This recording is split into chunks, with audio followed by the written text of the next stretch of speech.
जय गुरुदेव। और दोस्तों, मेरे चैनल सिद्धि साबर मंत्र में आपका एक बार फिर से हार्दिक स्वागत है। और देखिए, आज मैं आपके सामने जो वीडियो के माध्यम से जो मैं आपके सामने साधना या मंत्र आपको देने वाला हूँ, उस मंत्र के लिए काफ़ी मुझसे कहा गया है कि ये मंत्र आप इसकी साधना ज़रूर दीजिए। और कुछ लोगों को तो ये मंत्र बहुत पसंद आया है। और सूर्य ग्रहण में किस प्रकार से ये साधना की जा सकती है, क्योंकि सूर्य ग्रहण 25 तारीख को शुरू होगा 4:30 से शाम के, और जब तक सूर्य ग्रहण पड़ेगा तब तक आप इस मंत्र का जाप जरूर करें। देखिए, कुछ लोगों को क्या होता है कि वो समझते हैं कि मंत्र की अर्थ क्या है। तो साबर मंत्रों के अर्थ पर आप बिल्कुल मत जाइए, क्योंकि साबर मंत्र अनगढ़ भाषा में होते हैं, ग्रामीण भाषा में होते हैं, और इनका कोई अर्थ भी नहीं होता इस प्रकार से कि आप जैसे कि वैदिक मंत्रों का अर्थ निकाल लेते हैं। तो इस प्रकार से इनके अर्थ पर बिल्कुल मत जाइए। सिर्फ जैसा है मंत्र वैसा का वैसा ही उसको जपें, ठीक है। तो देखिए, ये जो मुहूर्त है बहुत अच्छा मुहूर्त है, शुभ मुहूर्त है कि दीपावली के टाइम अमावस्या के दिन ये इस प्रकार का ग्रहण है। ऐसा संयोग है कि ऐसा बहुत कम देखने को मिलता है। तो मेरे विचार से अगर आप साधना करें या कोई भी मंत्र सिद्धि करें तो एक मंत्र की सिद्धि करना, क्योंकि एक मंत्र को आप ज़्यादा जप सकते हो, और जितना ज़्यादा जपोगे उतना ही आपको वो मंत्र जल्दी सिद्ध होगा और उसमें पावर ज़्यादा आएगी, ठीक है। क्योंकि जो मैंने पहले मंत्र बताया था, चेता सुना सान, आंधी खोपड़ी मरघटिया मसान, बांध दे बाबा भैरव की आन, ये जो मंत्र है, ये मंत्र इस प्रकार का मंत्र है कि आप इस मंत्र से किसी भी शक्ति को बांध सकते हैं। कोई भी शक्ति आपका कुछ भी नहीं बिगाड़ सकती है। अगर आपने एक बार मंत्र को पढ़ दिया, अपने शरीर को बांधना है तो आप अपने शरीर को भी बांध सकते हैं। अगर दूसरी किसी शक्ति को बांधना है, मान लिया कि कोई दूसरा व्यक्ति है जिसने कुछ साधनाएं सिद्ध की हैं, तो आप उसकी शक्तियां भी आप बांध सकते हैं, और इसी मंत्र से आप खोल भी सकते हैं।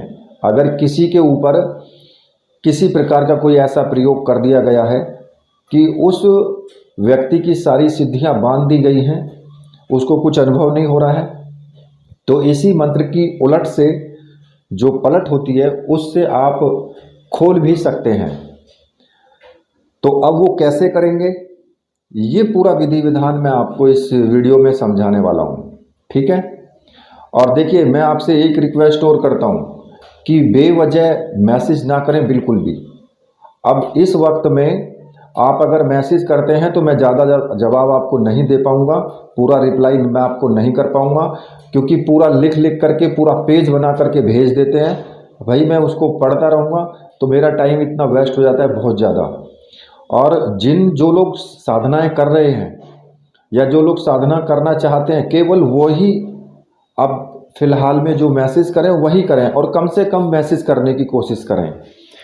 और रही मैसेज की बात, तो आप ऐसा करना कि दीपावली से 2 दिन पहले आप मैसेज करना मुझे बंद कर देना। उससे पहले आप मुझसे कुछ भी पूछ सकते हैं, लेकिन दीपावली से 2 दिन पहले और 5 दिन तक आप भाई दोस्त तक मुझे मैसेज कम से कम करना। जिसको ज़्यादा ही ज़रूरत है वही मैसेज करे, क्योंकि इस टाइम में ना तो आपको सामग्री यहाँ से पोस्ट हो पाएगी और ना ही आपकी किसी भी बात का जवाब दिया जा सकता है। जो पूछना है आप पहले ही पूछ लें, ठीक है। और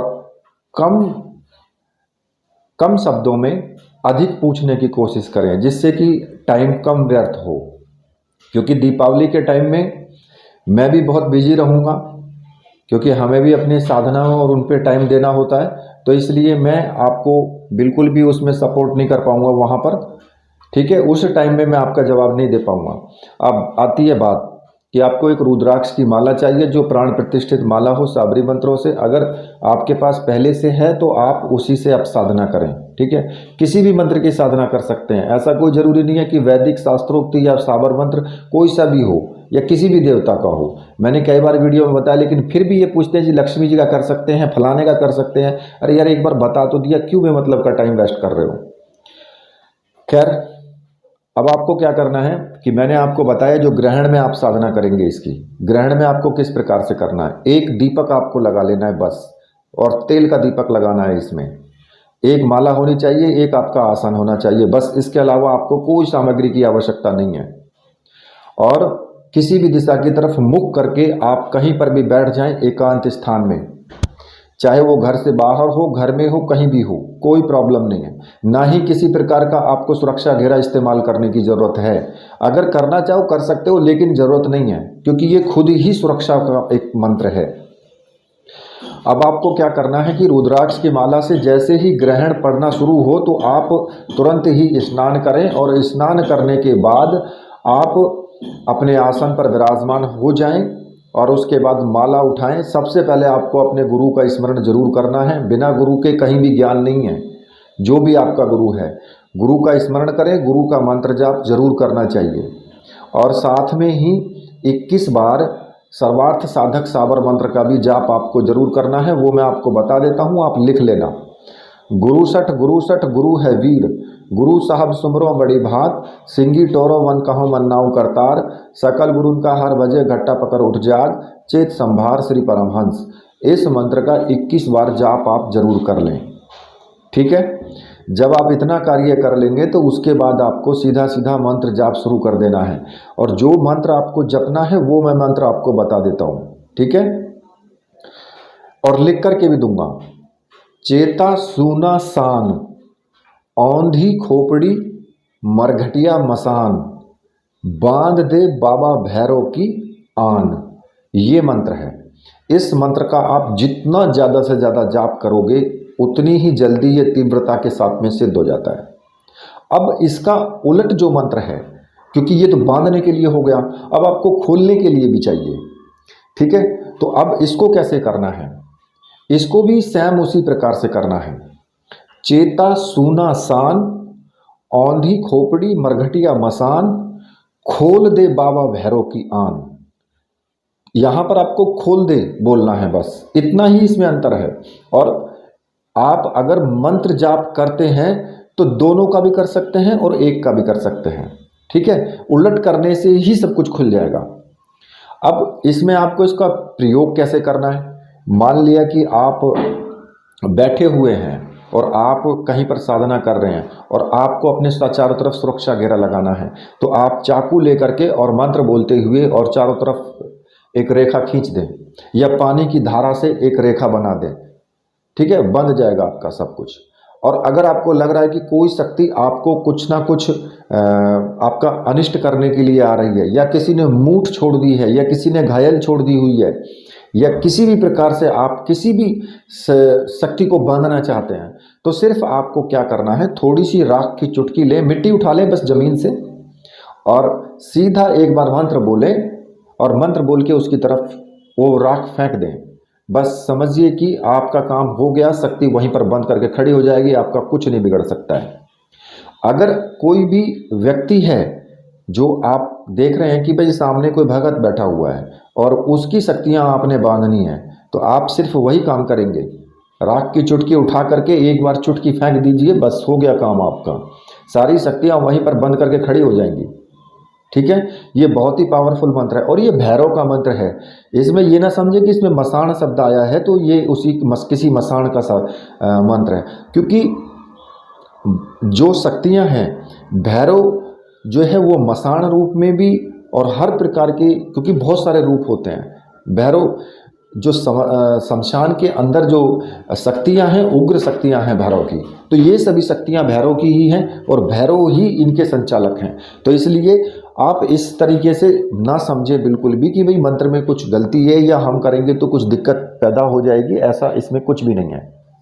और अगर आप इस मंत्र की साधना बिना ग्रहण के आप करना चाहते हैं, कि मतलब कि ग्रहण ना हो और आप उस दिन करना चाहते हैं, तो आप इस मंत्र की साधना को ठीक इसी प्रकार से करेंगे, लेकिन उसमें आपको कुछ दिन लगातार आपको साधना करनी पड़ेगी। ऐसा नहीं है कि एक दिन ही करेंगे तो उसमें हो जाएगा, उसमें कुछ दिन आपको लगातार साधना करनी है।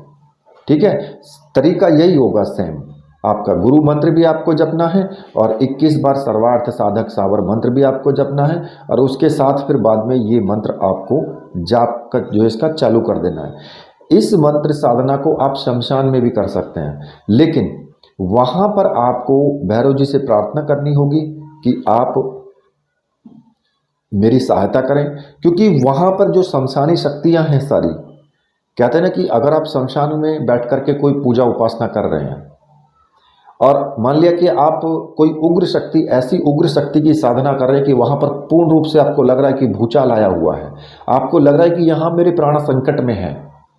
क्योंकि जब हम बेताल की साधना करते हैं तो बेताल कोई ऐसे ही प्रकट नहीं होता, बेताल पूरा वहाँ पर विध्वंस मचा देता है। एक तरीके से जितनी भी वहाँ की आत्माएं होती हैं वो सारी चीख पुकार करने लगती हैं। जब बेताल वहाँ पर प्रकट होने के लिए होता है, सारी आत्मा डर डर के इधर उधर भागना शुरू कर देती हैं।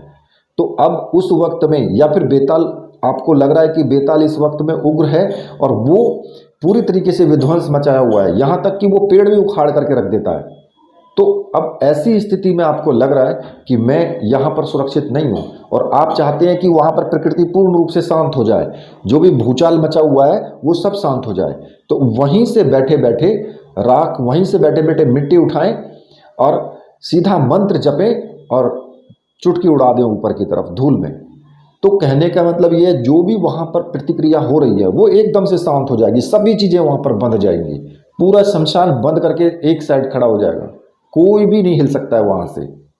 ठीक है, तो ये जो मंत्र है ये बहुत तीव्र मंत्र है, क्योंकि इस मंत्र में ये, और इनको सफरी मंत्र बोला जाता है, सफरी मंत्र बोला जाता है इनको, क्योंकि इनमें ओम का शब्द नहीं है। और जिस मंत्र में, साबर मंत्र में ओम नहीं होगा वो बहुत ही तीव्र होगा, और सफरी मंत्र तीव्र ही होते हैं। जो एक तो साबर मंत्र होते हैं कि ओम लगा होता है जिनमें शुरुआत में, वो तो तीव्र होते ही होते हैं, लेकिन जिनमें ओम नहीं होता वो उनसे भी ज़्यादा तीव्र होते हैं। ठीक है, तो देखिए ये जो साधना है, ये साधना आप करिए। मुझसे बोला गया था तो मैंने आपको इसलिए इस मंत्र को बता दिया है, इसकी काट भी मैंने आपको बता दी है, और इस मंत्र से किस प्रकार से आप कर सकते हैं इसकी साधना वो भी मैंने आपको बता दी है। ठीक है, तो अब इसी के साथ मैं वीडियो को यहीं पर समाप्त करता हूँ। तो मेरे साथ बोलिए, बोलिए वीर बजरंगबली हनुमान जी महाराज की जय, बोलिए मेरे परमहंस गुरुदेव की जय।